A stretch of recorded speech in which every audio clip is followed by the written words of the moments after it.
ആദ്യത്തെ വർക്ക് ചെയ്ത് കണക്ട് ചെയ്ത് അവർ വഴി വന്ന വർക്കുകൾ കേട്ടോ. ബാക്കി 3 വർക്കുകളും അതിനെപ്പറ്റി കേട്ടോ എന്ന് ഞാൻ പറയുന്നത്. ഹലോ ഗൈസ്, ഇന്നത്തെ വർക്ക് കുറച്ച് ലോങ് ആയതുകൊണ്ട് തന്നെ മോർണിംഗ് തന്നെ വീട്ടിൽ നിന്ന് ഇറങ്ങിയിട്ടുണ്ടായിരുന്നു. അപ്പോഴാണ് അറിഞ്ഞത് പെട്രോൾ ഇല്ലാത്ത കാര്യം. അങ്ങനെ നേരെ പെട്രോൾ പമ്പിൽ കയറ്റി പെട്രോളൊക്കെ അടിച്ചിട്ടായിരുന്നു ബ്രൈഡിൻ്റെ വീട്ടിലോട്ട് പോയിട്ടുണ്ടായിരുന്നത്. ബ്രൈഡിൻ്റെ സ്ഥലം വരുന്നത് ഓയൂരാണ്.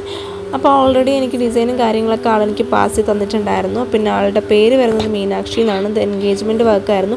അതുകൊണ്ട് തന്നെ ബ്രൈഡിൻ്റെ ഗ്രൂമിന് എൻ്റെ ഫസ്റ്റ് ലെറ്ററും പിന്നെ അതുപോലെ തന്നെ റിങ്ങും കൂടെ ആഡ് ചെയ്യാൻ പറഞ്ഞിട്ടുണ്ടായിരുന്നു. സോ അതുപോലെ തന്നെ ചെയ്തു കൊടുത്തു. ആൾക്ക് ഒത്തിരി ഇഷ്ടമായിട്ടുണ്ടായിരുന്നു വർക്ക്. ഏകദേശം ഒരു 10 മണി ആയിട്ടുണ്ടായിരുന്നു വർക്ക് സ്റ്റാർട്ട് ചെയ്തപ്പോഴത്തേക്ക്. ഞാൻ ബ്രൈഡിൻ്റെ വീട്ടിലെത്തിയപ്പോൾ ഏകദേശം 10 മണി ആയിട്ടുണ്ടായിരുന്നു. സോ കംപ്ലീറ്റ് ചെയ്തപ്പോഴത്തേക്ക് 12 മണി അടുപ്പിച്ചായിട്ടുണ്ടായിരുന്നു. അതുപോലെ തന്നെ റീസെൻ്റ്ലി എനിക്ക് ഓയൂർ റോഡ് വിള ആ ഭാഗത്തോട്ട് ഇപ്പം വർക്ക് വന്നുകൊണ്ടിരിക്കുന്നത്. കാര്യം വേറൊന്നുമല്ല, ആദ്യം ഞാനൊരു വർക്ക് ചെയ്തിട്ടുണ്ടായിരുന്നു. സോ അതുവഴി കണക്ട് ചെയ്തായിരുന്നു എനിക്ക് ഈ 2-3 വർക്ക് വന്നിട്ടുള്ളത്. അപ്പോൾ thank you so much for all. എന്നെ സപ്പോർട്ട് ചെയ്യുന്നവർക്കും അതുപോലെ തന്നെ എന്നെ ചൂസ് ചെയ്യുന്നവർക്കും ഒരുപാട് നന്ദിയുണ്ട്.